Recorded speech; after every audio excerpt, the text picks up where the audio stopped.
it in English. Okay. And start. Okay. Very good afternoon to everybody who has joined here. We are having this meeting today as preparatory to the forthcoming 28th Summit of the COPE. And that is to be held in Dubai from 30th November to December. Somebody's sound is coming. Okay. Our organization, AIWC, has been an active participant in the Environment Conference right from the Rio Earth Summit. When this UNFCCC was established. And even before that, AIWC has been working in the areas of energy efficiency, renewable energy, like solar energy, smokeless chula, etc. Our members continue to participate in COPE meetings. And from 2011 onwards, that is COPE 17 in Durban, from then onwards, AIWC representatives have not missed any single COPE meeting. Prior to 2013, our members used to attend as representatives of Valsa sir is, sorry. I think Rashmi sir is disconnected. He's joining. yes, he's coming. Yeah, he has joined again. From 2000, prior to 2013, we have been attending it as members of the INFOSE, International Network for Sustainable Energy. For 10 years now, AIWC had received the observer status in COPE 19. That is in 2013, held in Warsaw in Poland, that we got the observer status. And we have been a part of the Women and Gender Constituency. Actually, twice AIWC representatives were elected as co-focal points, Global South in the WGC. Srimati Usha Nair in the year 2014-15, and our President Kalyani Raj in the next 2-year term. This year, Srimati Kalyani Raj is completing a 2-year term as part of the Facilitative Committee of the Women and Gender Constituency. This year, we are 7 members of AIWC will be participating in the COPE 28. President Srimati Kalyani Raj, Treasurer Dr. Upasana Singh, Dr. KG Vijayalakshmi, she's MIC Equity-Based Education and Adult Literacy. They will be participating in the 2nd week. And our Honorary Secretary General, Dr. Manju Kak, Srimati Usha Nair, who is the MIC for liaison and with international NGOs and agencies. Then Srimati Asha Deshpande, MIC Socio-Economic Programs, and myself as MIC Climate Change. We will be participating in the 1st week, starting from 30th November.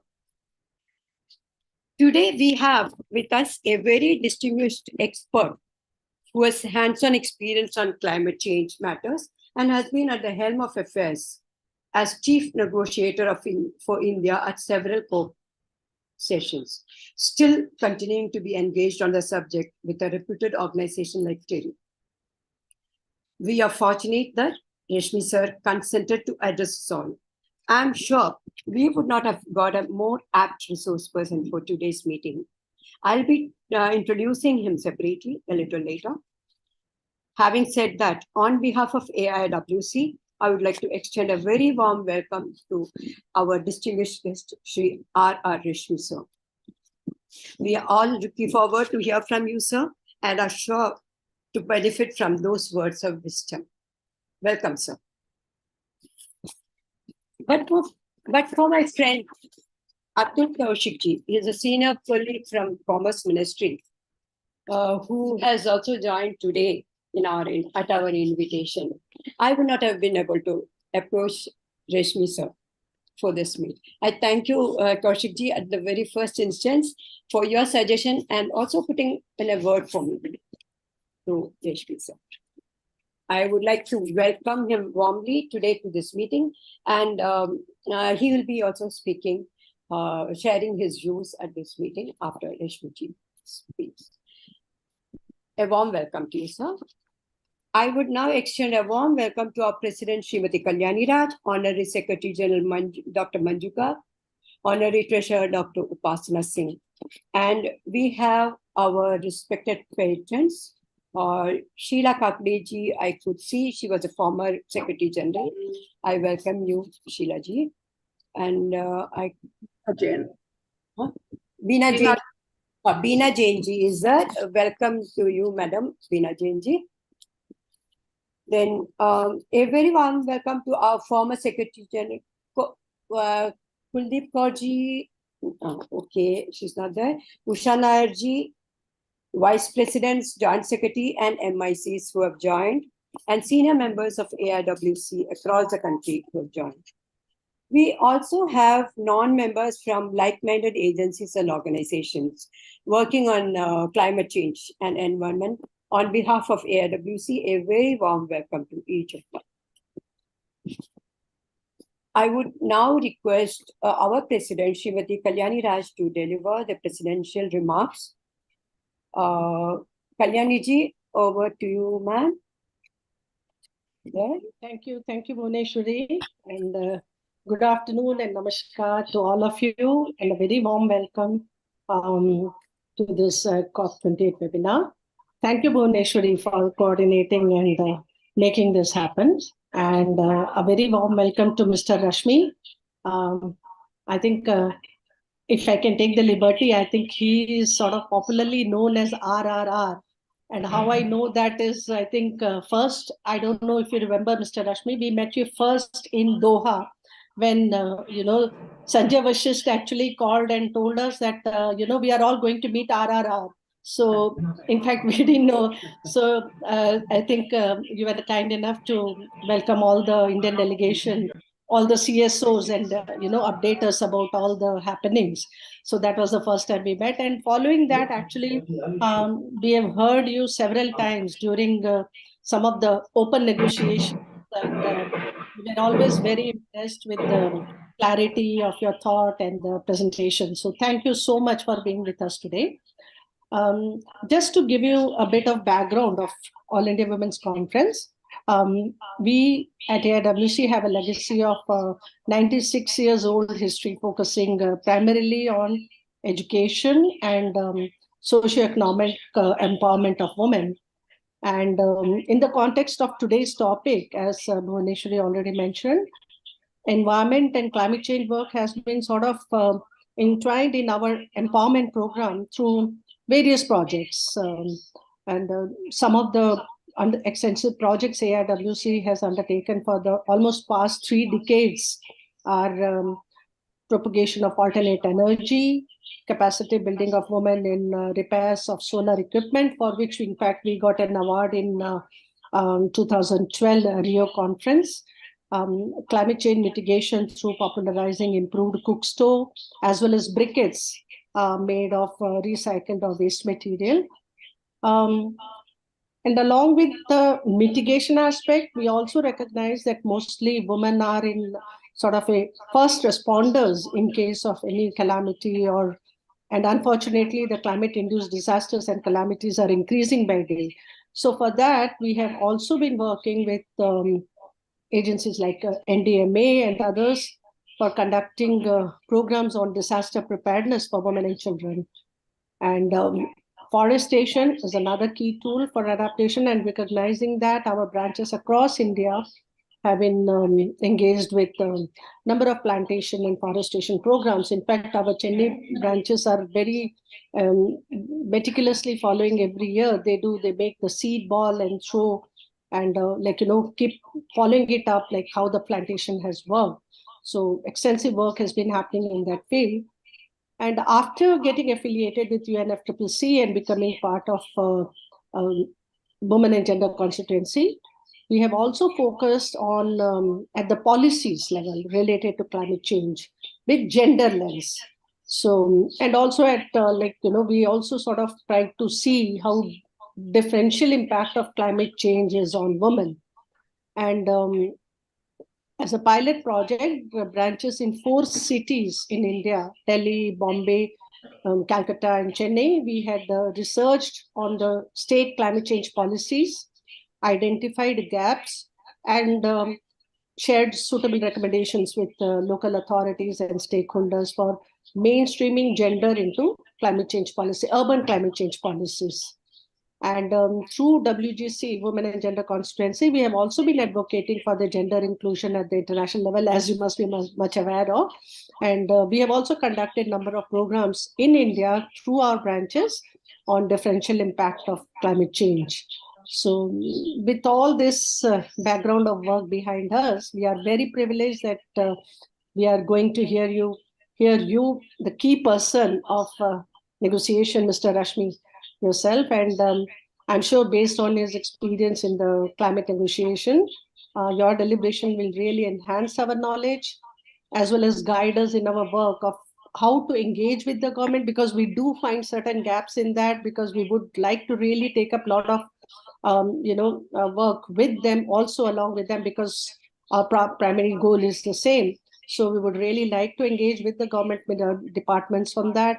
We would also like to accelerate and improvise our work on sustainable climate change mitigation and adaptation initiatives in future. And so any new ideas and suggestions from you would be greatly appreciated. So thank you very much once again, and namaskar. Thank you, Bhuvneshwari. Thank you, ma'am. Thank you very much for that. And now, before I invite Shri R.R. Reshmiji for his address, let me briefly introduce him to you all. Briefly, because he has given his office has given us a very brief CV, which I'll be presenting here. Shri R.R. Reshmi is a senior retired IAS officer of 83 batch from Manipur, Kano.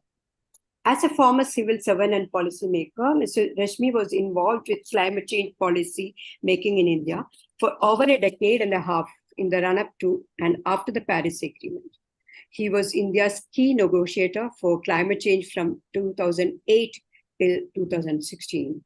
He also held the position of Special Secretary, Environment and Climate Change Ministry, Government of India, and later Chief Secretary, Government of Manipur. Shri Reshmi is a member of the Technical Advisory Body of the International Civil Aviation Organization, the Core Committee on Environment, and National Human Rights Commission. He is also a member of the Government Committee on Carbon Excellence.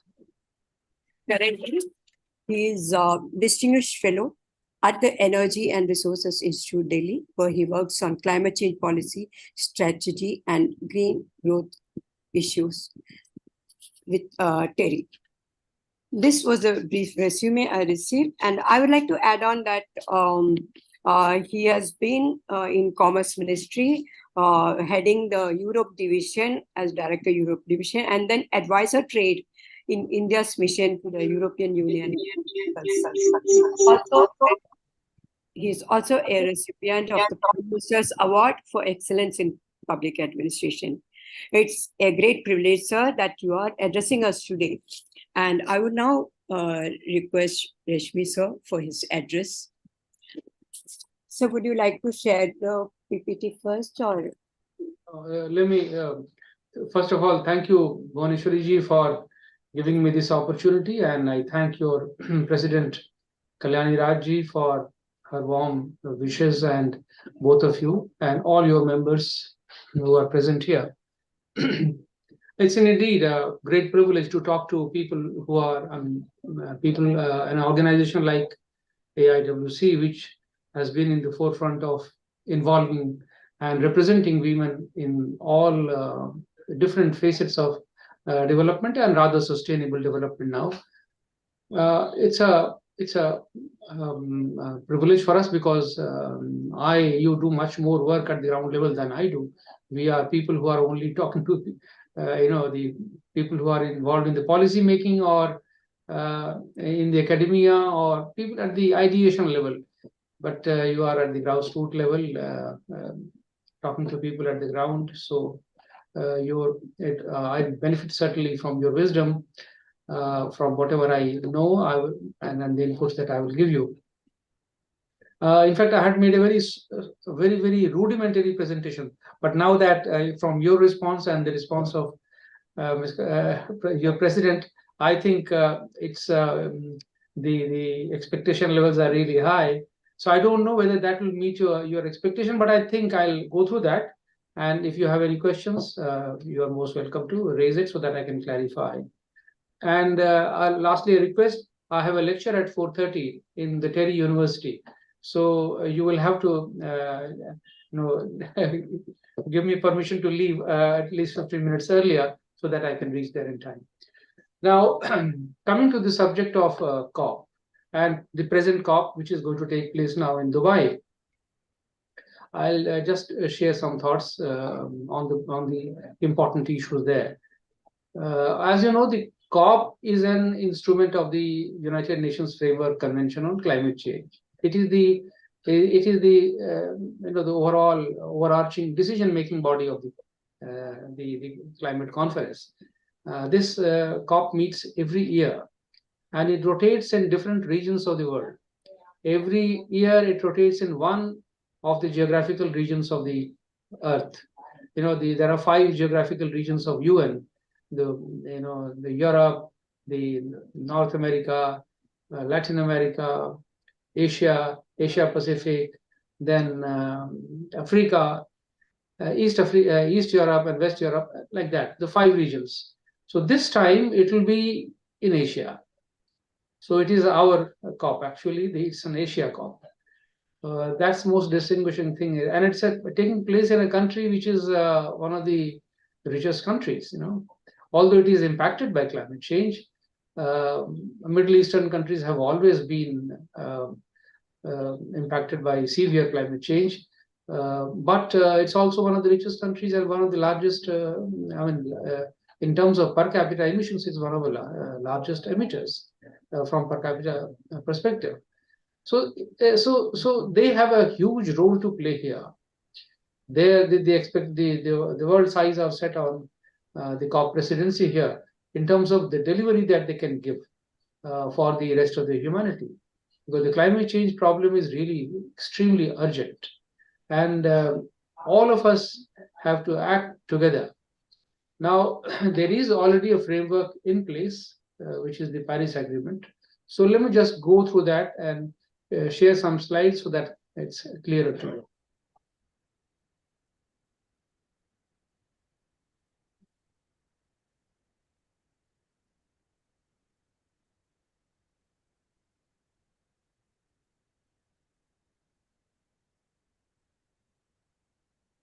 Yes.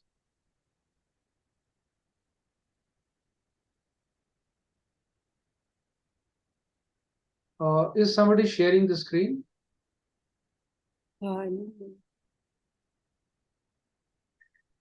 No. Because Yeah, I think if you my stop sharing, camera is being used. again, it will be okay. Okay, just a minute.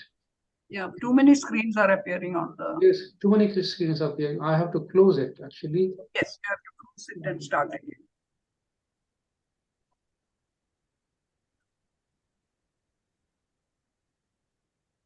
Has it stopped now? Yeah.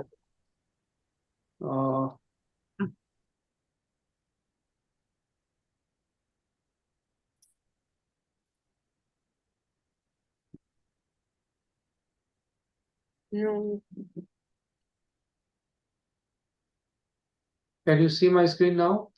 Now it's yes, we can see. Yeah. Okay, so these were the issues on which Bhuneshwari ji wanted me to speak about. So let me speak first about the COP. You're aware, since you have been participating in the COPs, you know the structure. There are a large number of observers which participate along with the government negotiating teams. And their job is essentially to provide them the right inputs. And you will have, from AIWC, certainly you will have a lot of important inputs to give not only to our negotiating team, but to other civil society organizations with whom you are working there. Let's understand the structure of the decision-making process there so that we know where to intervene and where to give our inputs. alongside the COP. COP is the overall body of the United Nations Framework Convention. But along with that, there is another meeting which takes place, which is called CMA. The Conference of Parties meeting as Conference of Parties to the Paris Agreement. So there are two bodies meeting here in Dubai this time, COP and the CMA. Both of them will have separate agenda. The agenda is largely common in nature because the issues under the Paris Agreement are exactly the ones which get reflected in the final agenda of the COP. So first, most of the discussions will take place in the CMA, the Conference of Parties acting as meeting as the parties to the Paris Agreement. So their agenda will include the issues relating to adaptation, mitigation, finance, technology, capacity building, and things like that. Research and observation, which is about climate modeling, climate weather, climate change from a scientific perspective. Mitigation is about specific emission reduction, energy transition issues, technology issues, issues relating to finance. Before the CMA takes a call on those issues, actually those issues go through the two subsidiary bodies of the COP. One is the subsidiary body on implementation, and the second one is the subsidiary body on scientific and technical analysis, SubSTA. So SubSTA looks at the issues from a technical perspective, and subsidiary body on implementation looks at the final decisions from a political perspective. In addition to these two, there is a financial mechanism of the convention. Under the convention, old United Nations Framework Convention signed in 1992, there is a financial mechanism, means a body or a trust which manages the finances for the parties. Finances contributed by the donors and which are in turn given to the developing countries for implementing climate change actions. That fund or that trust is maintained by the GEF, Global Environment Facility. And as you may be knowing, GEF is actually an arm of the World Bank. It's one of the specialized arms of the World Bank located in their Washington office. So they manage the resources of the UNFCCC, COP and the CMA on behalf of the parties. That was the position till 2010. After 2010, a new financial mechanism of the convention has been created in form of Green Climate Fund. So Green Climate Fund, which is now based in Incheon in South Korea, has replaced the GEF as the financial arm of the convention. So these are the three more or less technical bodies, you can say, finance side, the scientific and technical side, and the implementation side. Now, apart from these larger bodies which operate or which meet within the COP, there are separate committees and bodies set up within the Paris Agreement, again, which are continuous bodies which meet continuously in between the two COPs. So one COP, now this is the 28th COP in Dubai, which is taking place. But so from here and now to the 29th COP, let us say, in between this, the entire period of 1 year, during this period, several committees of the Paris Agreement will keep meeting. And one of the most important ones of that is the Adaptation Committee. I'm sure you must be aware of that, which is essentially to supervise the preparation of the national adaptation communications and national adaptation plans of the member countries. Second committee of that is, you can say Green Climate Fund, which is an independent body, and it has its own structure, it has its headquarters. It doesn't wait for specific decisions of the COP, but keeps functioning like a independent fund. There is a technology mechanism also created within the Paris Agreement, which looks at the technology development and deployment issues. Here, it basically assists the member countries in undertaking or deploying specific technologies, in helping them accessing those technologies, creating a network of institutions which can enable them to implement those technologies with the help of industries or the communities or other stakeholders. There is a committee which is called Forum on Response Measures. This is essentially a committee to enable those countries which are adversely affected by the mitigation measures. Primarily, the countries are in the Middle East. The countries where, if mitigation measures are taken, let us say to actions to reduce oil consumption or oil production or shift away from fossil fuels, then there is an adverse impact on the people who are employed in that industry, or there is an adverse impact on the total income and GDP of that country. So what measures can we take to redress the loss of GDP in those countries because of mitigation measures, or in some cases adaptation measures also? So this forum essentially discusses those issues and takes views of different stakeholders on this. There is a standing committee on finance. Its job is not to manage the finance, but to issue the guidelines, basically advise on the rules, the structure of flows, the kind of instruments and the kind of sources which can be tapped for generating finance, and advising the COP on those matters. You must have heard of one of the important decisions which was taken up in the recent past on creating a loss and damage fund.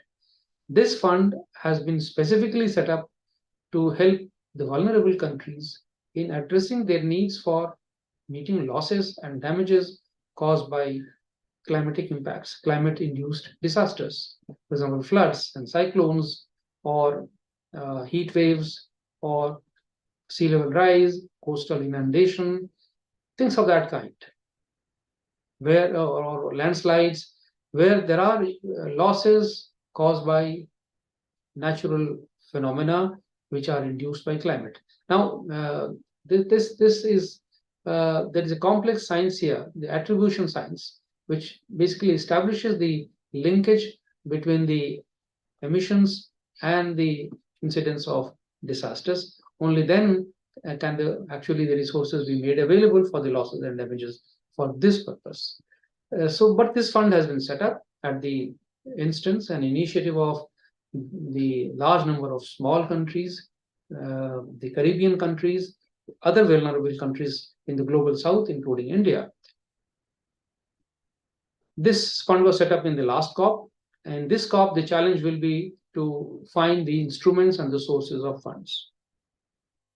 There was an adaptation fund which was created long ago under the Kyoto Protocol, and the resources for that fund come mainly from the 2% levy on the CDM, Clean Development Mechanism, which was essentially a mechanism for transfer of carbon credits sold by developing countries to developed countries. And when that transaction took place, 2% of the price, the proceeds, was deposited in this adaptation fund. About $20 billion has accumulated in this fund, and large part of this has already been disbursed to the needy countries, vulnerable countries, for carrying out adaptation activities. Recently, along with the loss and damage fund, a Santiago network has Santiago network under the Warsaw Institutional Mechanism for Loss and Damage. It's got a long name, but essentially, if you remember Santiago network, it's a network of organizations, civil society organizations, government organizations, NGOs, scientific bodies, academia, private sector, anyone who wants to participate in addressing the loss and damage. The network is essentially meant to give them technical assistance, and that technical assistance funding will be available from the loss and damage fund. So these are the different layers of committees and bodies within the COP, which take decisions in different areas. Now they meet either in the COP, at the time of the COP, or 6 monthly. For example, the subsidiary bodies, they meet at a periodicity of 6 months. The COP meets at a periodicity of 1 year. These committees meet at a periodicity of maybe 2 months, 3 months in between the two COPs, depending on the resources available and the agenda set by them. Last point here is that there are a number of transnational bodies, bodies which are where all countries are members, but they specifically do not function or report to the COP. Bodies like IMO, ICAO, JEF, for example, they are present in the COP, but they don't negotiate, but they report about, inform the parties about the actions taken by them, because they are not accountable to the COP, but they have their own independent structure, independent councils where governments are members. ICAO, for example, is an international civil aviation organization and regulates the activities of all the international airlines. It is implementing currently an emission reduction scheme for its airlines, for all the airlines. India is also a member. IMO, International Maritime Organization, it regulates the shipping activities across the world, and it is a supranational body. Similarly, Global Environment Facility, it is funded by the donors, functioning as an arm of the World Bank, but accountable to its own board of management. But the funds come from different sources, and these are made available to member countries. So there are some bodies and agencies which work parallel to the COP. They are present at the COP, but they are not accountable to COP. Now, let me come to Paris Agreement. This has been the general functioning of the COP and their various bodies. The Paris Agreement has changed the situation a little bit, where all countries are now expected to take actions in a binding manner. So it's called a legally binding commitment now. Earlier, it was not a legally binding commitment to take action for everyone. It was only for developed countries. They were expected to take actions to reduce their emissions and provide resources to developing countries for meeting mitigation and adaptation needs. Now that has changed under the Paris Agreement. Now every country in the world which is a member of Paris Agreement is expected to take some actions as per its own national circumstances, as per its own responsibility and capability. So India has come up with its own national climate targets. It says that it will reduce the emissions intensity of its GDP. It will create a renewable energy capacity to the extent of 50% of your total energy capacity. It says that it will create 2.5 to 3 billion tons of carbon stock in the forests and the green cover. These are quantified targets, and these are part of its plan, NDC, as it's called, Nationally Determined Contributions in the interest of global climate stabilization under the Paris Agreement. But these are not the only 3 targets as far as India is concerned. There are other 5 targets which relate to the lifestyle, adaptation, technology, finance, following a low carbon path, and creating an awareness about climate at various levels in the country. So those are also important targets which are not mentioned, but progress in respect of each one of those activities is reported to the UNFCCC. So there is a report on the NDCs and the general climate actions taken by the country. This report is furnished every 5 to 6 years, and it's called National Communications. Under the National Communications, the India has so far given 2 of its national communications. The third one is going to be given, I think, in the next month, perhaps. So third national communication at an interval of about 6 years now. And in between these national communications, which are basically a document recording the state of climate in the country on different dimensions: adaptation, vulnerability, the emissions inventory, mitigation efforts, finance requirements, finance provided and received, technologies being deployed, technologies under development, and all these dimensions of building capacity, involvement of states. So all these things are documented and reported to the UNFCCC. But in between these to national communications, there is also a requirement of each member country to furnish what is called a biennial update report, BUR. So national communication is given at, let's say, at every 6-year cycle. So within 6-year cycle, every 2 years, there is a biennial update report. Every 2 years, there is another update report. And that update report is essentially about its mitigation actions, not about adaptation. So that is not relevant for us as far as we are concerned. But it's important to understand that under the Paris Agreement, each country has an obligation to report its actions, whether it is in the field of mitigation or in the field of adaptation, every 6 years. And in between these two, and within and around these two, there is, as far as adaptation is concerned, we have a requirement to submit a national adaptation communication and a national adaptation plan. I'll come to that shortly. But before that, let me complete the Paris Agreement story. So we have to submit an NDC. We have to report our NDC, keep updating and the information. And this updating and reporting of the information is subject to international scrutiny, which is called transparency arrangement. So other countries, there are expert committees which sit within the UNFCCC, look at our NDC document, our national communication document, or biennial update report, and tell us where we are faltering, where we are doing enough or not enough. There is a major obligation under finance article, which says that the developed countries should provide resources either through the Green Climate Fund or bilaterally or through other channels as suitable to them to the developing countries. And the scale is $100 billion per year, but it hasn't come. Unfortunately, the total contribution to the Green Climate Fund as of now in the last 13 years is not more than 13 billion since it was set up. It was set up in 2010 and we are now in 23.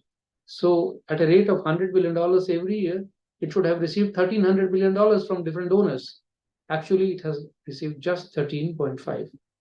But with whatever it has received, that seed money, it mobilizes resources or leverages resources from the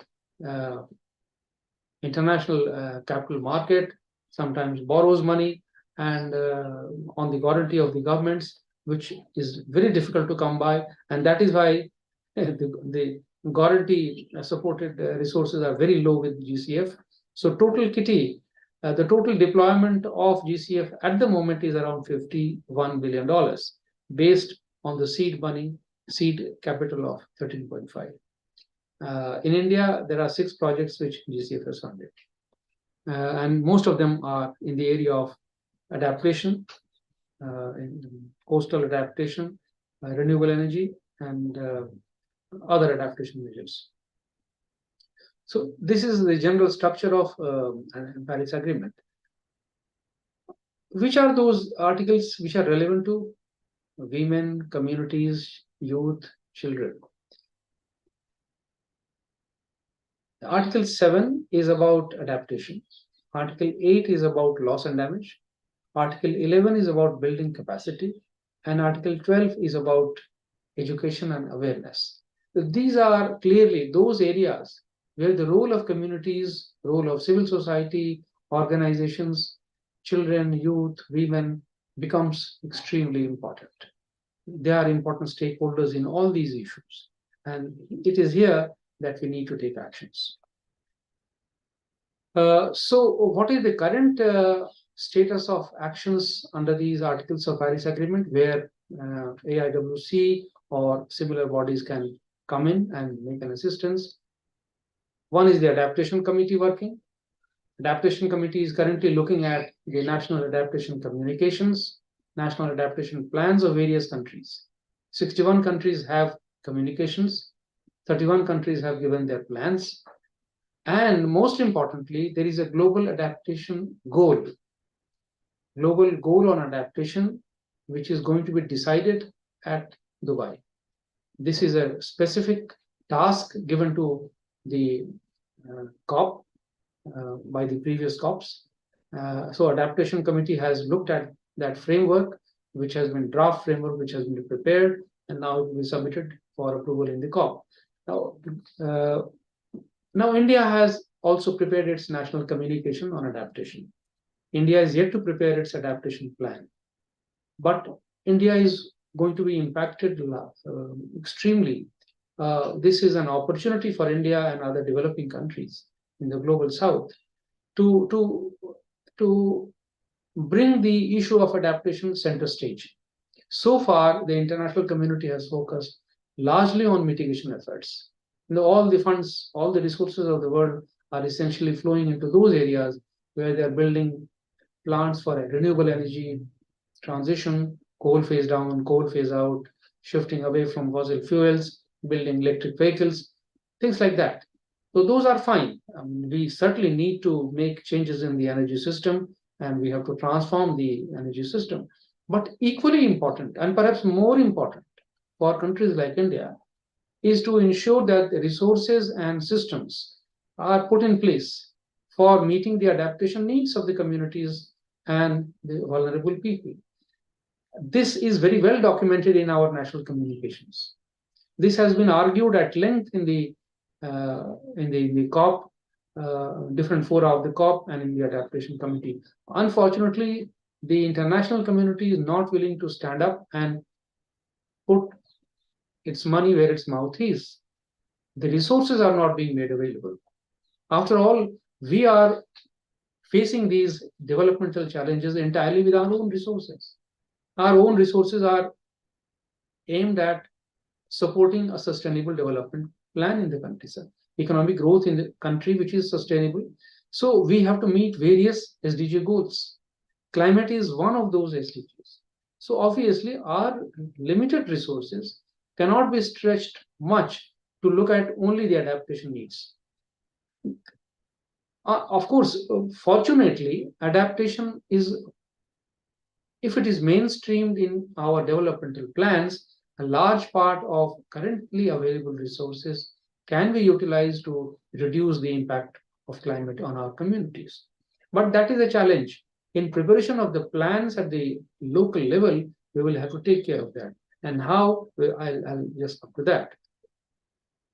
So we have a global goal on adaptation, which is going to be finalized in Dubai. So we will have to be, I think we need to sit up and be engaged in that process to ensure that the global goal on adaptation is comprehensive.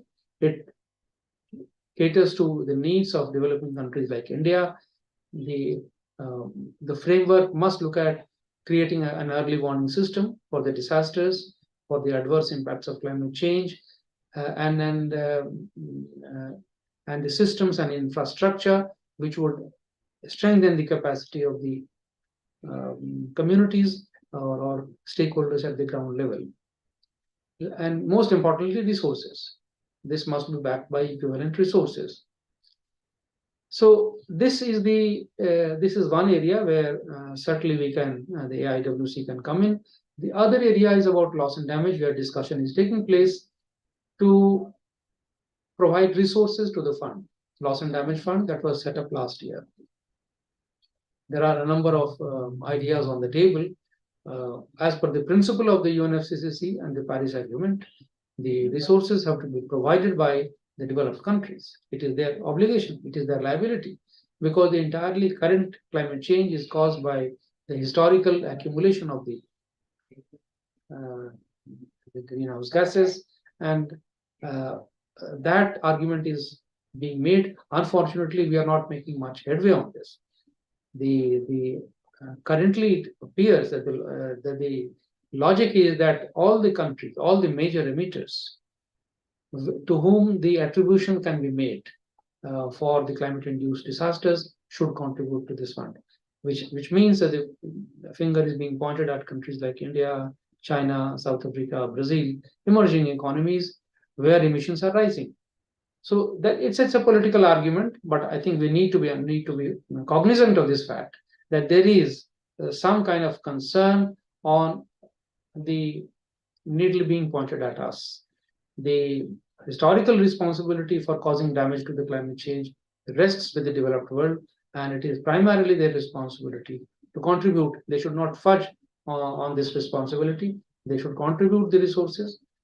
Of course, utilization of those resources to address the loss and damage is a separate issue. That is an issue of technical instrumentality.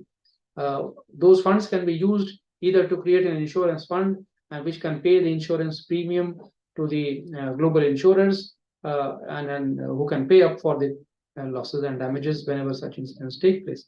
Of course, the premium in such cases will be high, but that is precisely going to be the function of a global fund like this. They have to meet the costs of this premium with the resources being made available by the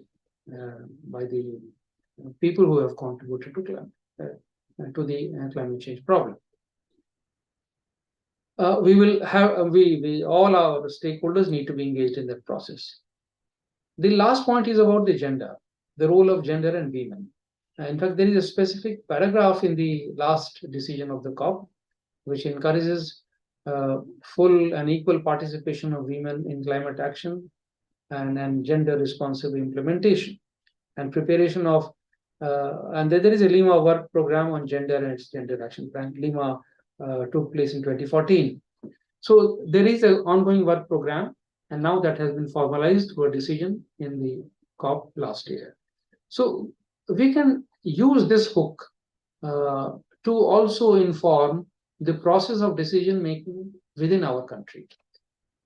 This is what I wanted to say and stop with the last slide, that the communities of workers, the youth, the women who are going to be largely, most highly impacted, and as your president was saying, women are the first responders in the case of most of the disasters. So women are also the first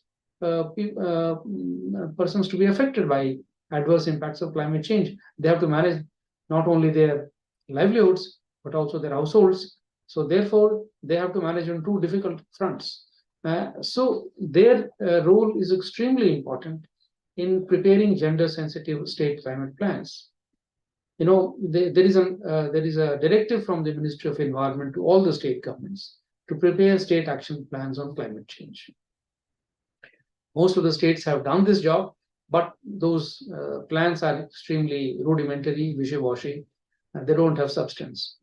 And most of the state governments are currently in the process of revising them and preparing some kind of investment plans that support their actions through these plans. So it's an opportunity available to us to inform them and ensure that whatever programs, whatever initiatives they prepare, they must be gender sensitive, where the requirement of women must be highlighted, and it's designed in a way that the communities get higher participation in implementation. Similarly, at the national level, we have this national adaptation plan, which is yet to be prepared. We just have the draft communication, which has just been finalized. I think it is yet to be made public. But the next step will be to prepare an adaptation plan. Again, that is an opportunity available to AIWC to engage with the Ministry of Environment and its other agencies to ensure that the NAP becomes fully gender sensitive. There are capacity building initiatives required at the adaptation at the state level. Here we can take the help of NDMA or the state governments, which have a responsibility to ensure that the plans are fully in place and resources are made available. We have a National Adaptation Fund, which is run by the Ministry of Environment. I'm sure right proposals, if they're made through the state governments to the National Adaptation Fund, I think enough capacity building initiatives can be undertaken. At the COP level, from the state to the nation to the COP, the global level, I think the participation of AIWC, I'm sure you are already engaged with them. So you can find the right networks where your voices can be heard. You can present some of the good examples of community practices, good examples of informed actions that you have taken in the country and influencing the global opinion. Lastly, there is a process by which the UN, the committees of the UN FCCC work. Each of those committees which I had just listed, those committees keep inviting opinion, suggestions, and ideas from different stakeholders in course of their work. You need to be on the lookout. You have to look at the website, and that will be a good way of participating in the discussions and increasing the visibility of an organization like that of yours. So I'll stop here, and thank you once again for giving me this opportunity. Thank you, sir. That was a very informative session, sir. In fact, the presentation was quite simple for all of us to understand. Most of us are new to the COP participation, and it's working. Almost all the AIWC members, and very few are very experts in that. So we got a very good overview of the general structure, how it functions, its subsidiary bodies and all that. Thank you so much, sir. And we also got an idea on how to go about in the next COP meeting, how to engage ourselves in. So thank you so much for that, sir. And I'm sure there'll be many questions from there. Before I go on that, I would request Shri Atul Kaushik ji, who is here to share his views. He has been invited for sharing his views, please. May I introduce him also? He is Atul Kaushik ji, retired as an additional secretary to the Government of India, and he is the advisor to Bureau of Research on Industry and Economic Fundamentals, BRIEF. And he is, since 22, he has been with the RIS, Research and Information System for Developing Countries, leading the Global Development Center. So over to Atul Kaushik ji.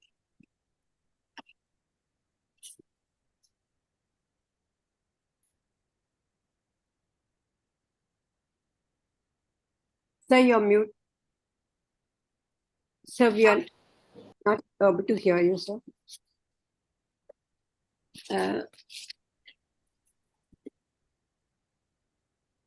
He's not muted, but we can't hear him. Can you hear me now? Yeah. Yes, sir. Okay. Yes. So it's technology. Thank you very much, Bhuvneshwari, and thank you, Kalyani Rajji, and members of the All India Women's Conference for convening this. And thank you, Mr. Rashmi, for accepting to address them in such a comprehensive manner about what UNFCCC, Paris Agreement, and the role of civil society, in particular gender-based civil society, is.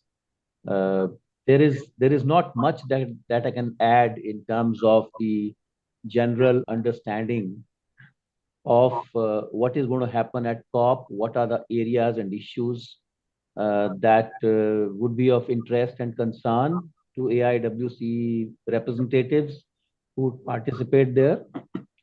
But let me just choose one topic and contextualize the way these negotiations happen. So just for background of my relationship with Bhuvneshwari and I have dealt with another international intergovernmental organization called the World Trade Organization. And in that organization, we don't have civil society participation of the kind that UNFCCC allows. You will recall the last point that Mr. Rashmi made was that the committees and some other bodies of UNFCCC invite comments from society also. I think either you come or you send that. But WTO doesn't do that. So you are in a better place, attending this COP than you would be were you participating in an event organized by the World Trade Organization, because your voice is heard, it is desired, it is solicited. Now, keeping that in mind, let me pick this one issue, the second of the three issues of importance in the COP28 that Mr. Rashmi talked about, which is loss and damage. So what exactly is loss and damage? It's a very general term. It is used in these negotiations to refer to the consequences of climate change that go beyond what people can adapt to. There may be options that exist for such adaptation, but the community or the people who need to adapt, they don't have the wherewithal, they don't have the resources to access or utilize those options. So that is where loss and damage comes, and that is how it is different from the other two pillars, which is mitigation and adaptation. Now, this has been a very contentious area in the COP or in the general negotiating history of climate change. You would be surprised that loss and damage predates the UNFCCC. It was in 1991 that the Alliance of Small Island States, at that time represented by Vanuatu, a small Pacific island country, made a proposition that when the UNFCCC is to be adopted the coming year, which was in 1992, there should be there should be an insurance scheme to provide financial resources to countries impacted by sea level rise. However, their voice was not heard, and it was not only Vanuatu, it was the entire alliance of small island states that made that proposition. It was discussed but rejected. So loss and damage as a terminology did not enter the annals, the lexicon of climate change at the time that the framework convention was formed. In fact, it took a decade after that to even think about loss and damage. So why is it such a fearsome kind of a issue? The reason behind it is that developed countries have a concern that if loss and damage is accepted as a pillar like mitigation and adaptation, then the compensation for that loss and damage would be asked for from them only, because they are the ones who caused, as Mr. Rashmi said, they are the historical emitters. So they are the ones who caused it. And therefore, if any liability regime is to be set up for compensating through insurance loss and damage, that liability regime will have to be funded by the developed countries.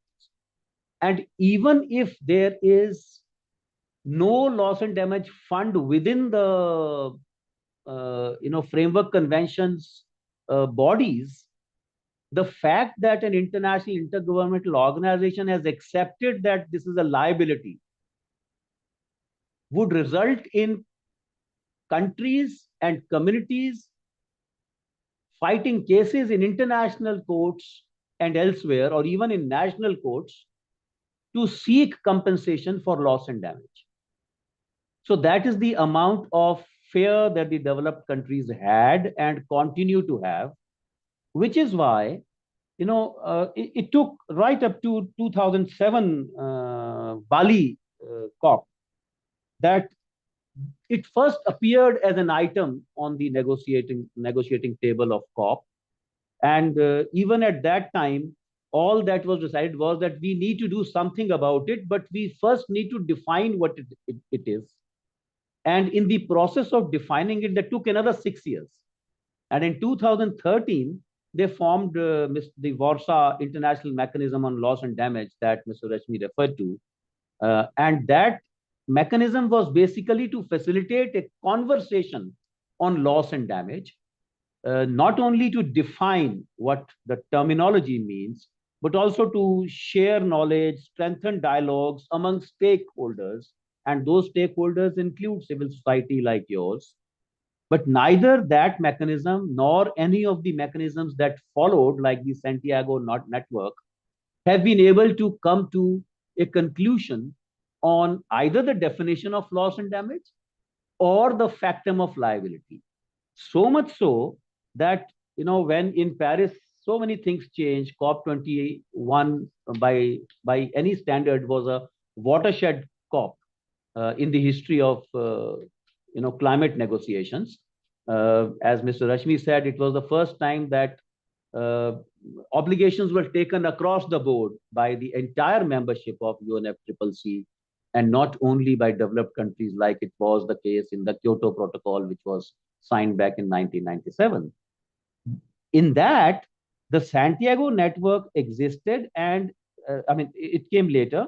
But in that, there was an article on loss and damage that was introduced, Article 8. However, in order to protect themselves against any possible liabilities in litigation, developed countries, separately from the Paris Agreement, had a ministerial decision signed in the same COP. And in that decision, they clearly stated that loss and damage does not involve or provide a basis for any liability or compensation. So after getting the decks cleared that we will not be faced with any liability or compensation, developed countries have now started, after Paris Agreement, to discuss about loss and damage and what to do about it. But countries like Vanuatu, who began this process even before the UNFCCC started, are suffering in the process all these years. Sea levels are rising. All the disasters that are occurring around us are because of this, and loss and damage that is occurring because of those disasters has to be in some way compensated. And people on the ground, particularly women, are the most affected. And how to address them is what the last COP, COP27, took a decision on. And so Mr. Rashmi has already talked about how that decision was taken. An institutional mechanism is now to be finalized, and funding mechanism is to be finalized. We already have the documents that have been sent to the COP already has a framework that the World Bank would house it the same way that the Global Environment Facility and the Global Climate Facility was housed. But who will fund it? Where will the money come from? Will it come from developed countries only? Will charities contribute to it? Will industry contribute to it? All these conversations are going to happen in the COP starting from 30th November that you are all attending. So with this background and the contentious nature of this topic, I suppose it will be very useful for your representatives to take part in those conversations, if not inside the plenary, on the margins of the COP, where loss and damage is being discussed, and to give examples from your own experiences from the ground. Because as we heard in the beginning, you are doing a lot of grassroots work on adaptation. So how much is the cost of that adaptation? To what extent is that adaptation going to be covered in the other pillar of negotiation, which is on adaptation that Mr. Rashmi talked about? And if it is not, then it is a part of loss and damage. Who is going to compensate the people for that loss and damage, for that irretrievable loss and damage? And make contributions based on your practical experiences into those debates, into that discourse, and also try and introduce your suggestions into those committees which solicit comments from the civil society. So let me stop here with this just one example. It's a very vast subject. And thank you very much once again for having me in the conference, in this webinar. Thank you. Thank you so much, sir, for those words. And it was really, we understood the background. This was a new knowledge for us. And thank you so much for elaborating on that. And we will be definitely doing our bit in the side events and how we can, how to move forward. The loss and damage funds discussions, even though not directly, but through side events. Thank you, sir. Now, our Secretary General, Manjuka, is here, Dr. Manjuka. I would request her for her. She's there, Madam Manjuka. Yeah. Ma'am. Thank you, Bhuvneshwari. I hope you can hear me. Sure, sure, ma'am. I must congratulate you on a truly stimulating and excellent choice of presenters. And we are all more than satisfied and compliment you on this effort. Having said that, I would like to say both to Mr. Rashmi RRR, as Kalyani called him, and to Mr. Kaushik, you have given us a proper dimension, the overarching understanding of what climate change is and how gender plays into it, and with what view we should go to COP and how we can actually use our presence there and make a difference. Having said that, I'm glad that you have reinforced the fact that we are to hold the developed countries, so to speak, accountable for the loss and damage. And how are we going to compensate those that have already suffered this loss is the biggest question that I can see. Of course, the transfer of technology, that is the biggest hurdle that we have to cross, where the developed countries who are now using advanced technology, having polluted the rest of the world, are unwilling to actually give us the know-how for adapting those technologies into our world. Gender, in this case, of course, plays, as you've just said, more of a role in understanding and teaching, and also in finding ways to tabulate and account for the loss. And in those small roles that we play, we can make a marginal difference, while there are bigger players on the negotiating table, government to government, to see that the larger aspects of this whole climate change scenario are dealt with. Having said that, thank you very much for giving me this opportunity and for learning so much. One last sentence that I must say is that All India Women's Conference had come to this platform through the efforts of Usha Nair in the time of the presidentship of Beena Jain. And we're truly grateful to her for having spearheaded this, and which now, of course, our president is taking forward. Thank you so much. Thank you, ma'am, for those words. And may I request our treasurer, Upasana Singhji. Dr. Upasana, please. Thank you so much, Bhuvneshwari. It was a wonderful experience to listen to two very eminent speakers. And this time I am going for the first time to attend COP, so it will help me a lot.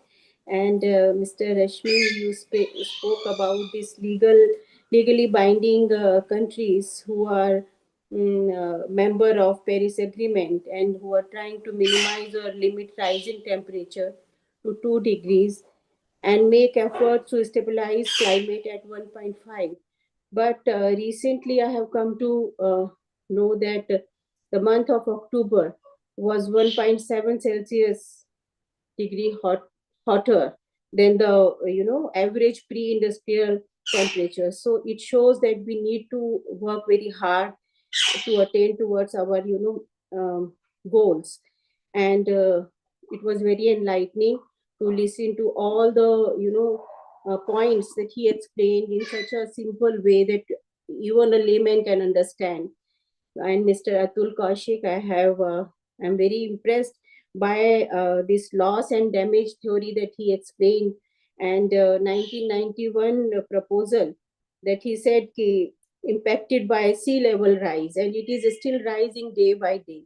So I'm really thankful to both the eminent speakers, and thank you, Bhuvneshwari, once again for giving us this opportunity by inviting them. I thank our President Kalyani Rajji and all our members, Usha Nairji, and our patron, Sheila Kakreji, Beena Jainji, for giving us this platform to be here and exchange the views and get enlightenment. Thank you so much. Thank you. Thank you, Dr. Ji.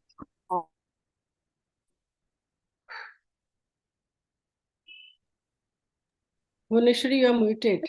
Oh, sorry.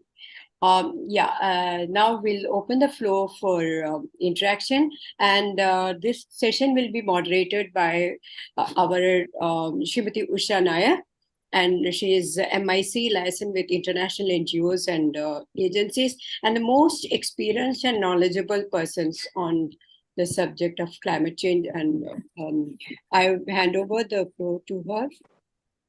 Usha ji. I hope you can hear me.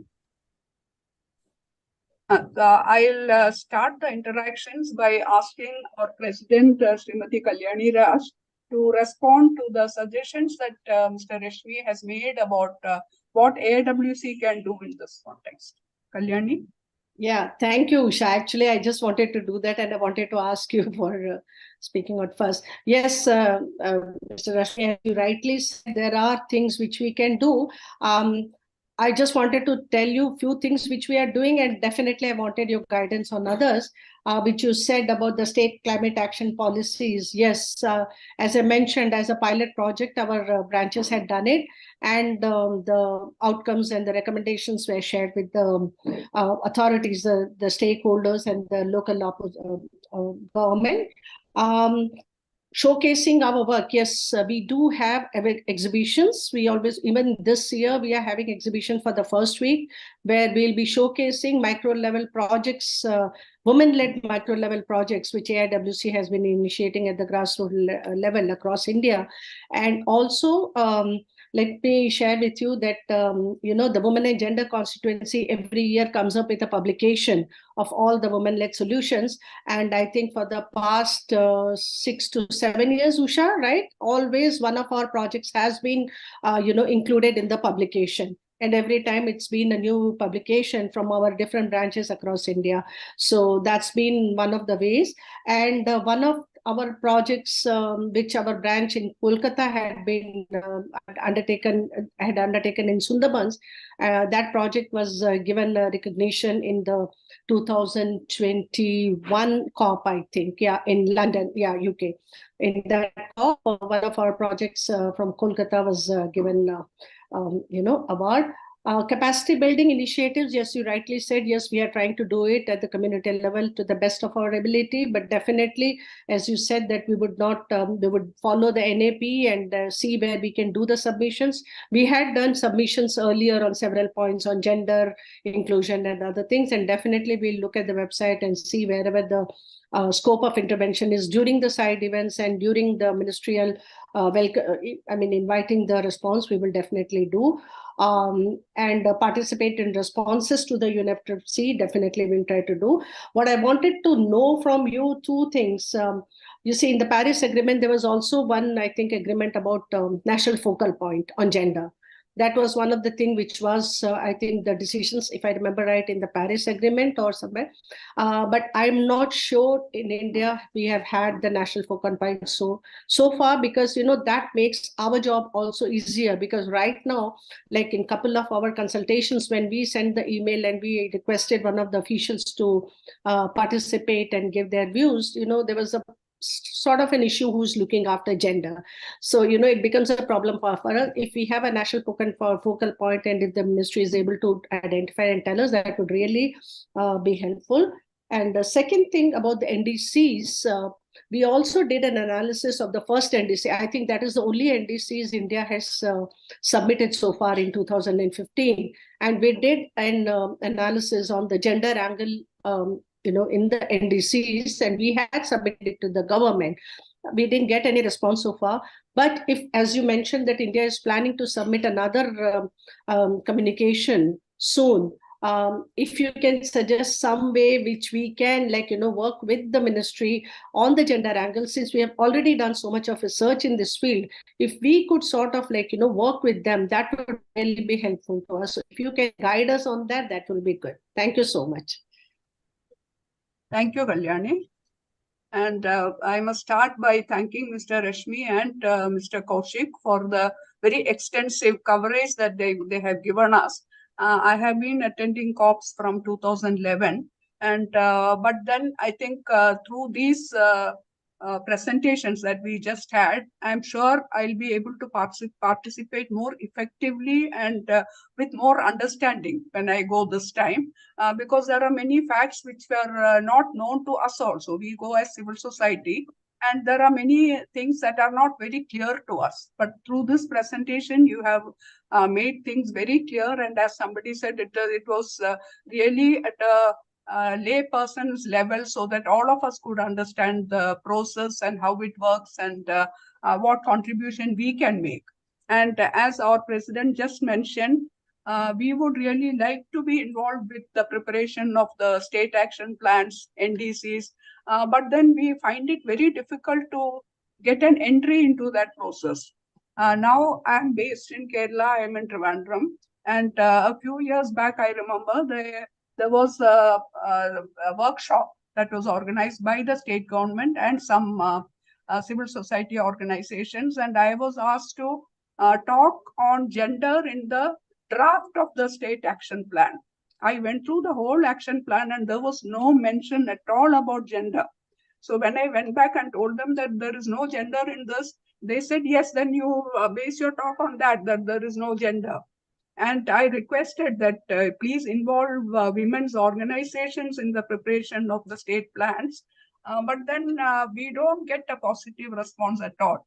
So in this angle, if you can help us and tell us how we can get involved in the preparation of the action plans and in the NDCs, that will be very helpful, sir.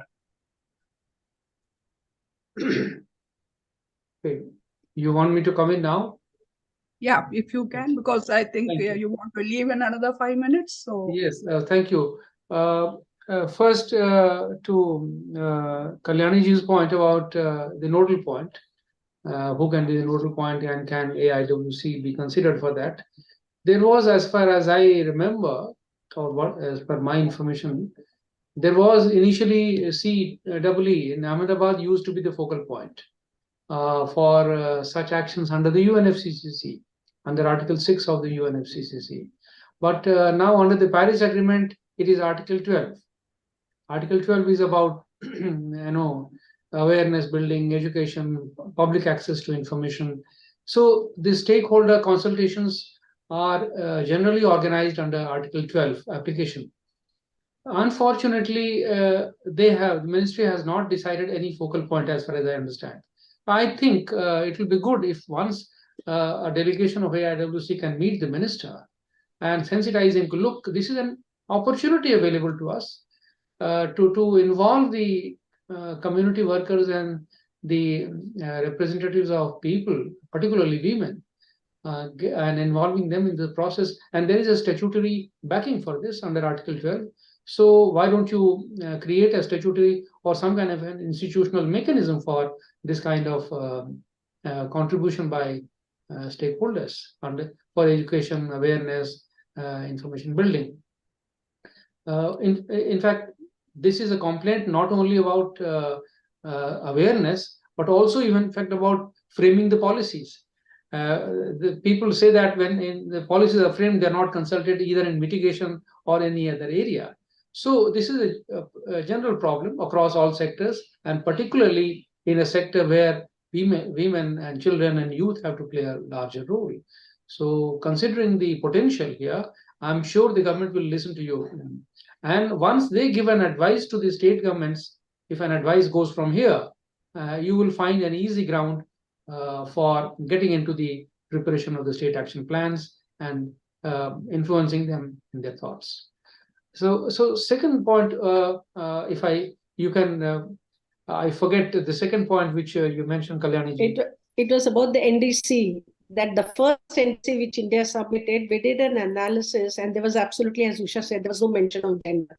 And we did share it, the gaps and the recommendations, we did share it with the government, but I'm not sure they have gone through. And now that they are in the process of submitting the second one, or the communication, whatever, what you call, if we would like to really be participating in that, or if we can share our research results at least with them, that would be really helpful. So if you can guide us on that, definitely. Sure. I think the ministry has entrusted this work to some agency. I don't know whether it is NIPFP or somebody, but I can suggest that you should call on Ms. Rajeshri Ray, who is a Joint Secretary level officer and who is in charge of adaptation matters in the ministry. She'll be able to guide you better on this.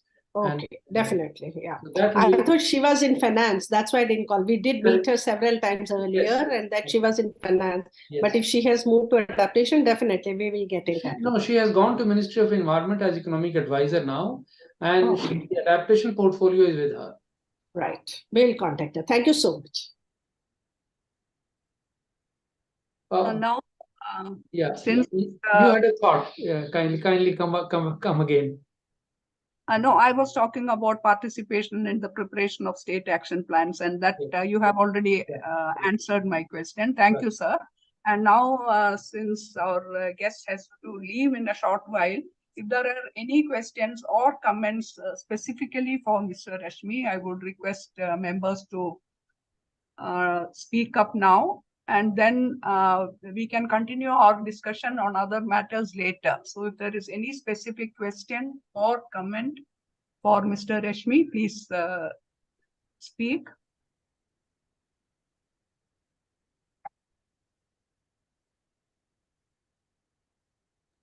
Binaji, Binaji or patron, Binaji, would you like to say something? Is she still there? I can't see her in the list.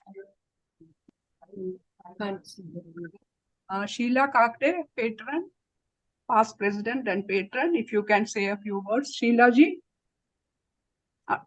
Yes. Thank you very much, Usha.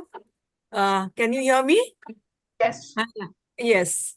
I really enjoyed the talk. It was very informative, and I thank Mr. Rashmi sir for sparing his precious time for enlightening our members. Thank you very much, sir.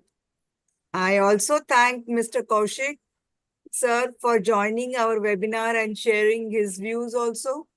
And Bhuvaneshwari ji, of course, for arranging this program. It was really enlightening, and members must be really happy with the issues taken up. And Usha, you raised the questions. Kalyani ji has said about our programs that we have been doing for many years and your participation in COP. So thank you very much. I don't have to say anything much. Let the members say if they want have any questions to be answered. Thank you, Sheila ji. So in which case we'll move on to the general discussions. So Rashmi sir, would you like to continue for some time? Or Thank you. Thank you very much for listening to me patiently and giving me this opportunity to interact with you. It's my privilege, and once again, thank you very much. I'll be at your disposal for any further clarifications that you need. And thank you so much, sir. So we're definitely going to consult you again and again as we try to get into the process of preparation of plans and other things. With your experience in the government, you'll definitely be able to tell us that which are the ways that we can get in. Thank you so much, sir. Thank you. Thank you very much. Thank you, sir. Thank you so much, sir. Thank you very much. So we can continue with the discussions. I think there are many members here who have attended COP. So I would like them to share their experiences of attending COP. I'll start with Mrs. Farida Hussain. She had attended COP 14 in Poznan in Poland way back in 2008. Farida ji, would you like to share your thoughts with us? Please unmute yourself.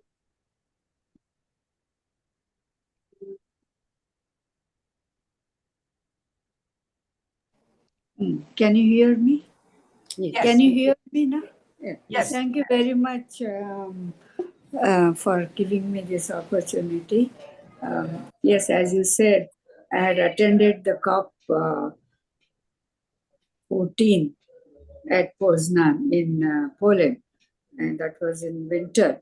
And at that time, I was joint secretary at the center.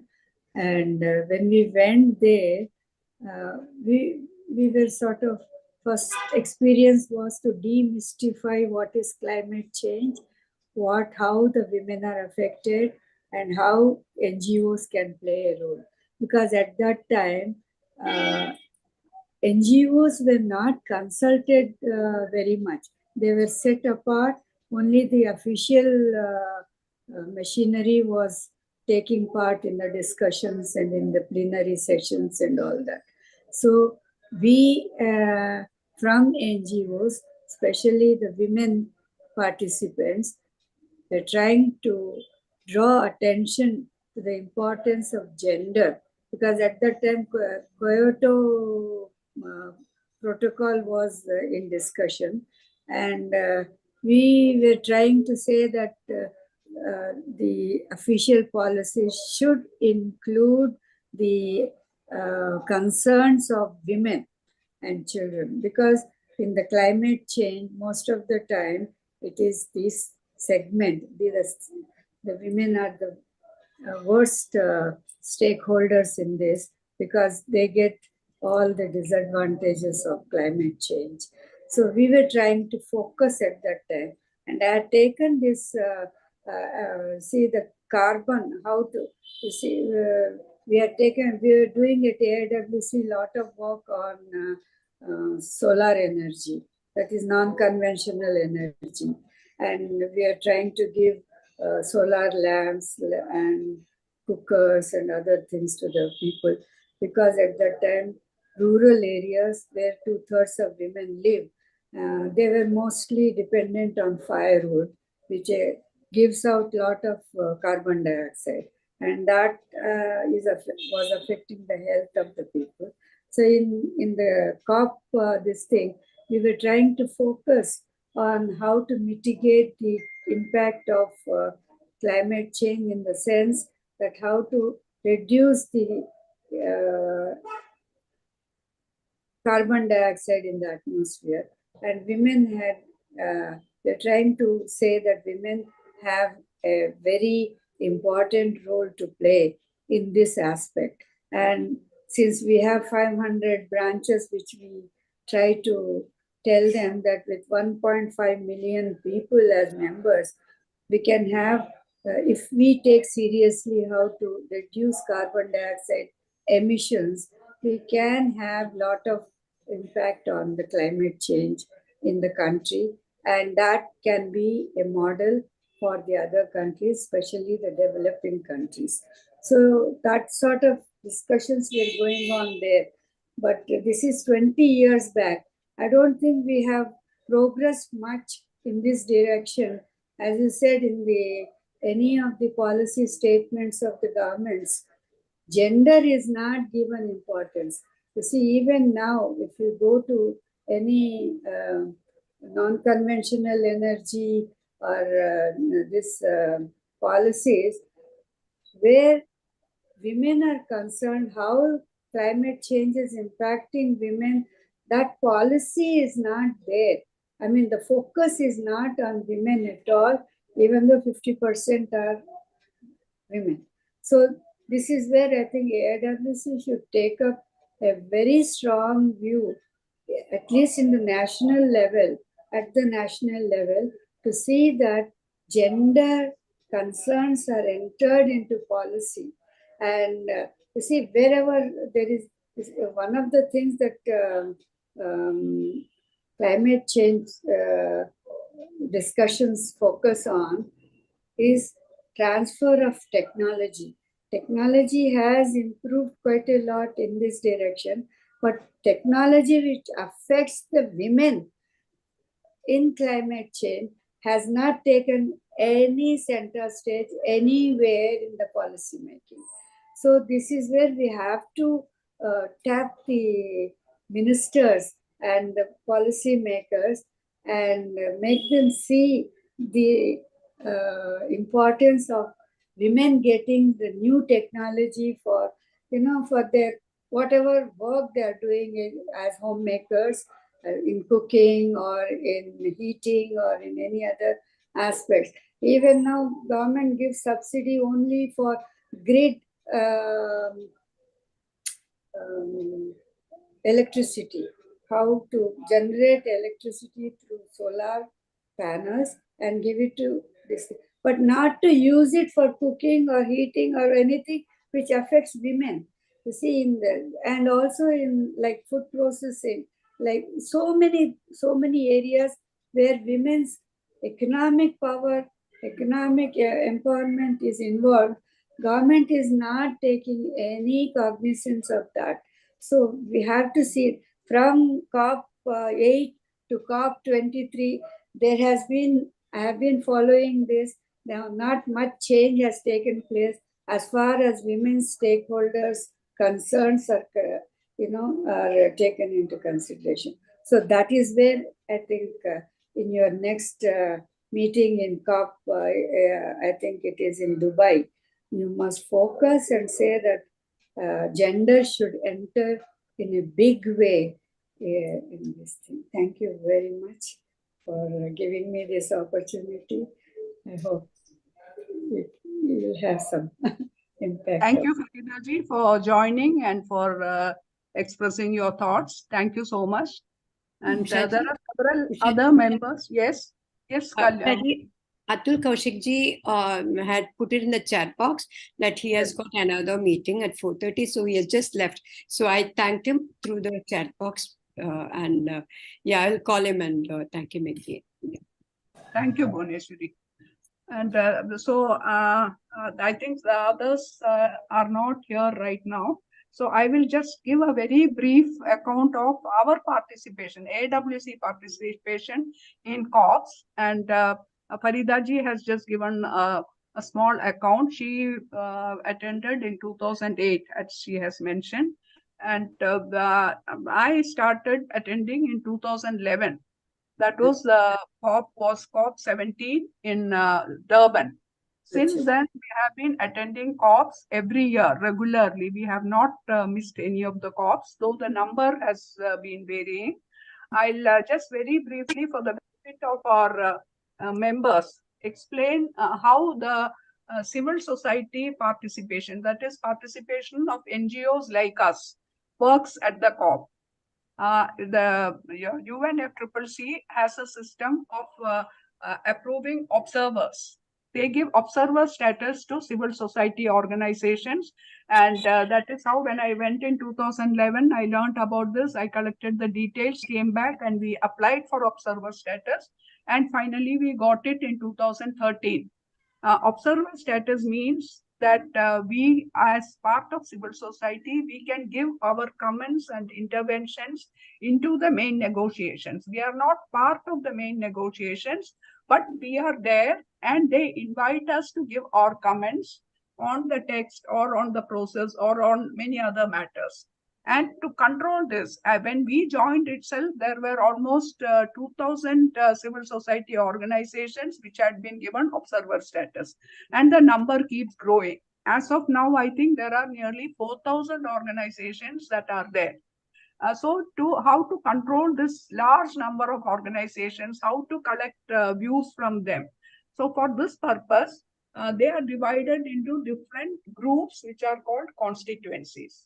As our President Kalyani Raj mentioned, we are member of the Women and Gender Constituency. That is all women's organizations and organizations working for the benefit of women and children. They are included in the Women and Gender Constituency. We are part of the Women and Gender Constituency. Similarly, there is a youth constituency, there is a trade union constituency, there is a research constituency, there is a municipal local government constituency. There are different groups, environmental bodies, the environment constituency, which is, by the way, that is the largest constituency, because a lot of environment, the NGOs who are working on environment issues, they are there as observers, and they form the largest constituency. So these constituencies meet regularly. In fact, every day, Women and Gender Constituency, we meet every day early in the morning, and it is called Women's Caucus. So the room and time are fixed, and it is usually at 8 o'clock in the morning, which is very early if it is in a cold place like Warsaw or Poznan. But still, we make it a point to be there. There, the women's organizations, representatives of the women's organizations come together. We discuss the agenda for the day. What are the things that are coming up for discussion in the negotiations? That is made available to everybody online now. So we discuss the different things, and then collectively it is decided what stand we should take on which issue and what is our view, what is it that we want to put forward. And we don't have much scope of putting our views directly onto the negotiating table. So there are groups, the national delegations are there. So the CSOs approach the members of the delegations and explain to them what are our concerns, what do we want in this, and what is it that we want to project. And that type of lobbying and advocacy work. So that is all discussed in the morning caucus. And also we have several side events going on the whole day at by different organizations, countries host events. And so at the caucus, we also discuss which are the main events scheduled for that day and who can attend which event, because it's not possible for anybody to cover all the events. So we sort of divide it that so-and-so can join this event or the other event. And invariably, the next day, they come back and give a feedback. What happened at that event and what were the views expressed and what was it that we can take from that event. So that is how the constituency works. And then at the plenaries, we are invited to give our interventions. So the text that is negotiated and being finalized is made available to all of us. So we, as a constituency, as a collective group, we go through the text of the negotiated text, and we suggest changes, or we suggest additions or modifications, whatever, and we prepare that intervention jointly. Usually a committee is formed, about 5-6 people will sit together and they will finalize the text of the intervention, and then one person goes and presents the intervention at the plenary. So all of us, in fact, we have all had a chance to go and present the interventions in front of the main UNFCCC, the Conference of Parties. That is where all the countries, the representatives and delegations are sitting. We get a chance to go and present our interventions. And more than the main negotiations that are going on, as Mr. Rashmiji pointed out, the most valuable gain that, at least in my view, that we have had is interacting with these large number of NGOs who are there. There is an exhibition by the side of COP, and we have also been getting a booth every year, so jointly with somebody, because the space is limited. We don't get a booth just for ourselves. We have to share it with some other organization. Usually we share with Infosay because they are long-time associates. Yes. And there we meet the people. They meet the people who are exhibitors there, or people who come to watch the exhibition. They come to our stall, we talk to them, we find out what they are doing, they ask us what we are doing. So there is a lot of sharing of ideas going on and sharing of experiences. That is the biggest gain that I look for when I go for a COP, to meet the people from across the world. It is a great experience. You meet people from all different countries, and then you realize that at one level, all women across the world face the same problems, and at a different level, there are specific problems that only some countries are women in some countries face, and then they tell us how they face those adversities. And that is why it is a great learning experience. When we go there, being part of, being able to give some ideas into the negotiations is one part. But for organizations like AIWC, because we don't work so much at the policy level, we work at the grassroots level. So for us, it is more important to interact with all the other civil society women who come there, talk to them, find out about their experiences, get new ideas, come back, and then we see how we can adapt those ideas into the AIWC system of working. That is the biggest advantage that we have. So this year, as I think already Bhuvneshwari had mentioned, 7 of us are going for the COP, and we hope that as a team we are able to do some good work, project AIWC's work. This exhibition is a place where we project our work. We prepare posters, we go and display the posters, and earlier we used to take our brochures and reports, but now they have made it a paperless COP. For the past few years, they discouraged any type of paper in the exhibition stall. They say that you will get negative points and next year you may not get a stall. So we are discouraged from bringing too much paper. So we don't take paper. And another interesting thing that I have noticed there is most of the meetings are silent meetings, which means that you go into the hall and you have to pick up the headphone and there is no noise. The hall is absolutely quiet, but you put on your headphones and then you listen to the people speaking, which is very helpful because even if it is in English, the accents are so different, though sometimes it is difficult for us to understand what they are saying. But when you put on the headphones, it is slightly easier to understand them. And then in most of the important meetings, there is also simultaneous translation going on, so that if you pick up the headphone and you opt for the English translation, you get the whatever is being spoken. It may be in French or Spanish or any other language, but that is simultaneously transmitted in English to us.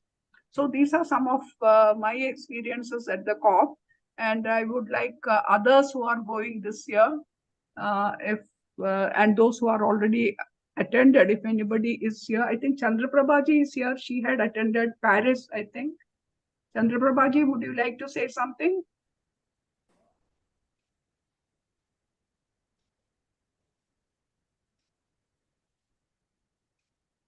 Anybody else who has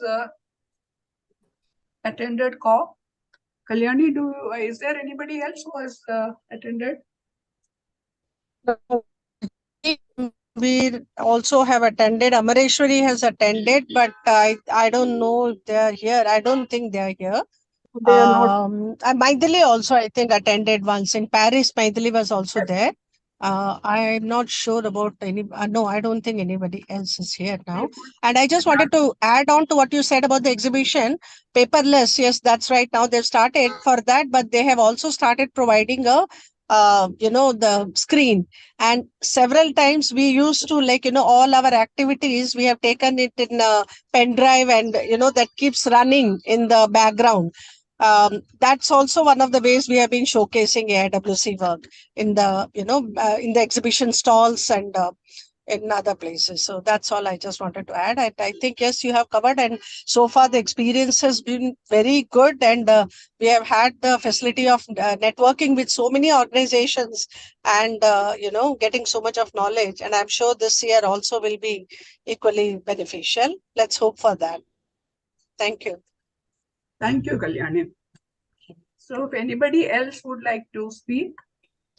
Also, I will just add that, because of our regular participation, when Ban Ki-moon was being given farewell, actually, we were so happy and I was feeling so privileged that I was asked to deliver the farewell speech on behalf of the civil societies in Marrakesh. Yeah, that was a great opportunity. It was a great moment. Yeah. And when I was the co-focal point in Paris. Co-focal point, and you delivered the, the last day intervention on behalf of the Women and Gender constituency also. Yeah, several times you have. Yeah. I was invited to the French Parliament to talk to the women parliamentarians about the work we are doing, and that was a great privilege. And I have the video of that, but unfortunately, a great opportunity actually, interacting and talking. We have also used to have that media forum where we used to speak. Remember, they always, every COP has a place where media people are there, where you can go and talk about your work. And so that was another place where we used to speak about our work. And this year again, as I mentioned, I'm trying to, of course, in the Civil Society Hub, if we can get a space, we can showcase our work there as also. Yes, there are several opportunities. There is something called Climate Change Studio, where we can go and ask a slot and we can talk about our work and the video on the online. And depending on how much passion you show for the work and how you are prepared to put in efforts, your efforts are definitely recognized. If you just go there and mark your presence and come back, then you cannot vote for anything. And purely on the basis of the hard work and interest that we have taken, we have been able to achieve so much for AWC. And I tell you, it is really hard work because the other people are all, in their 20s or 30s, much younger people. And to just keep up with them, if they are walking, we have to run. That is the way because we are all much older and even, their knowledge is so much more advanced. So we have a lot to learn from the other participants and other organizations.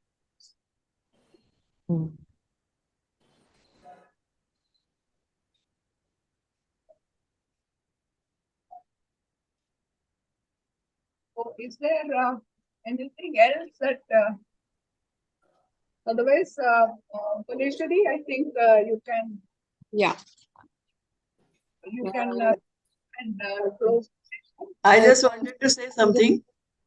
Asha, whatever is so far heard, I am really impressed everything, and I just wanted to take this opportunity and let us go together and should have a good experience there, because I have an experience in UN and it was like that, whatever Usha said, that you have this the silent meetings and all these things. So I have experienced those things, and here also I'm really impressed to attend such things, and definitely we'll share something about our organization, and also we can find it out the new things which we can do at our level.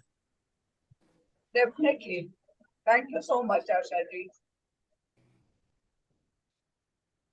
Bhuvneshwari, will you give the concluding remarks, please? Yeah. Actually, today's session really helped us to get updated and on the present day scenario, and we could get a lot of guidance on what to expect in COP28, and as participants, what to do and what is the future action that we can, the way forward. We got that guidance from Mr. Rashmi and also from Mr. Atul Kaushik. And of course, we had the feedback from Madam Farida Hussain, who spoke today. That was wonderful that you have participated some in 2008 or 9? 8. So that was wonderful. And generally, we got the thing about idea about what is COP and what is that overarching organization, and as committees, subcommittees of subsidiary bodies, which any organization of that level, UNFCCC or whatever, has to have subsidiary bodies. We were not aware of that, and now when we go today in the COP meeting, we know what to expect and how. What are we expected to do, and what role we can play. That is what we got from this. And the members also would have got very good feedback on what AIWC has been doing and what is COP. What is this meeting all about? And Ushaji, Kalyaniji, Ushaji has spoken extensively about it, and in very simple language. So that was very useful to all of us. And for me, I'm a newcomer in this area, and this is the first time that I'll be attending. It was quite useful. I'm happy that we could organize this meeting today. Formally, I would like to thank Rashmi sir, here to leave, and Mr. Atul Kaushik. He also had a meeting, so he had to leave. So both of them for the excellent. Mr. Atul Kaushik added value to what the main resource person said in terms of the loss and damage fund, its history, and how we can be associated, in furthering that matter. Kalyani ji, thank you very much for that introduction to AIWC, and subsequently the questions you asked were very relevant, and that was very nice. Thank you very much for that. And we had Manjuka ji, Madam, I think he had to leave, I think. Thank you very much, Madam, and Upasana ji. Yeah.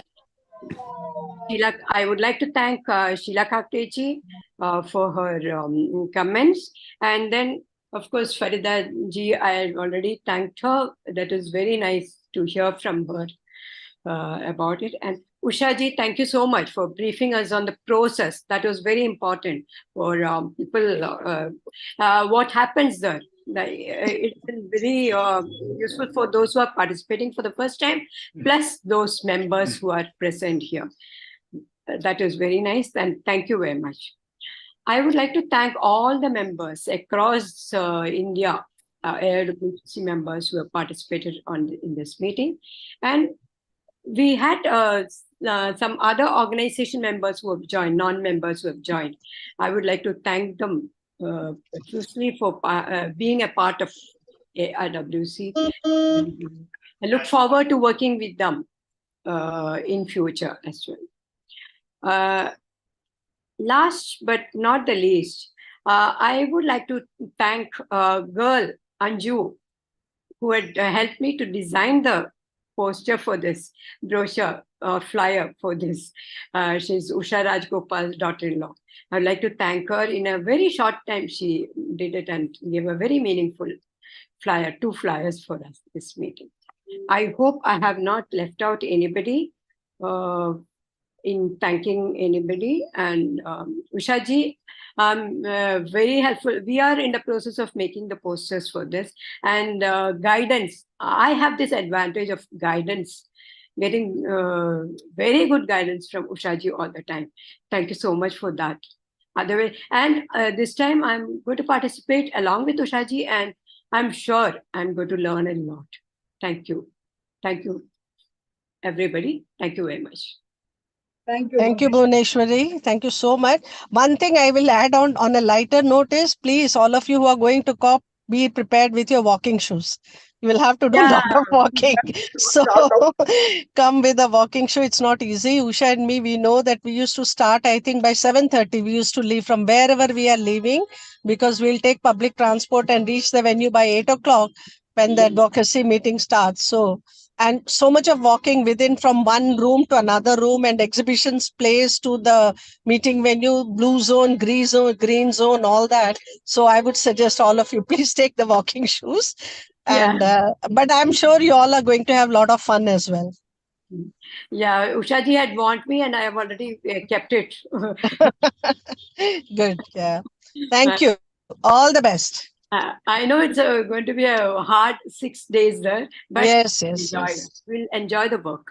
Yeah. We'll do the best. See, that is what has achieved, I think, all the hard work. Only because of that, only AIWC has a name there today.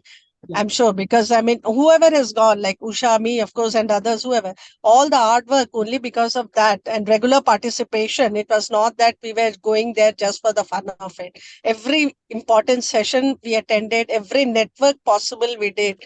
And I think that is why today we have a name there. So I'm glad that you people are also going first time, and there'll be new members more, hopefully next year, so that, it carries on well. Thank you so much. Will not fail you. We'll definitely. Definitely. Thank you. So I thank all of you for participating, especially Farida ji. At such short notice, you agreed and you came. Thank you so much. And all other members who have joined. I hope you have all learned a lot about COP. And every year, in fact, when we come back from COP, we give an article in Roshni. What has happened at the COP, and what are the main events that we participated, and what was AIWC's contribution. So if you have time, please go through the old issues of Roshni where you will get all the details. And this year also, definitely when we come back, we hope to have another webinar like this post-COP. So we will be telling you how was the COP and what happened and all the details. So I hope to see you again at that webinar. Thank you so much. Thank you. And we'll end the meeting now. Thank you. Thank you, everybody. Thank you, everybody. Thank you to Bhuvneshwari and Usha. We will come together as early as possible, and we'll have a discussion regarding the going how to do it, Yeah. everything. We'll meet on 30th morning. Yes, yeah.